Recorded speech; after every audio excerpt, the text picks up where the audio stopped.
Pabor ka ba sa impeachment ni Vice President Sara Duterte? Okay, may isang no. May lahat po ba ay yes? Isang no lang? Sorry, I just really have to Okay, ask medyo... si Sir Attorney JV Hinlo. Baka pwede po natin siyang bigyan ng mic kahit mabilis lang po. Bakit po no ang inyong boto, sir? No. Sa dahilan po na ngayon nagsasalita ako bilang isang kandidato ng PDP Laban, dapat natin respetuhin ang equal protection of laws.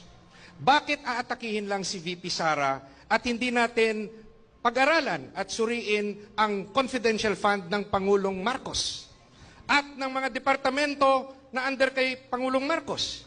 Bakit si VP Sara lang? Hindi ba patas ang batas? Kayo po na nagsasabing corrupt si VP Sara, ba't hindi nyo inaatake ang ibang departamento at si Pangulong Marcos? Patas ba ang batas sa inyo? Patas ba? Dapat lahat, kung atakihin yung isang tao, pantay-pantay, lahat atakihin nyo. Bakit tahimik kayo?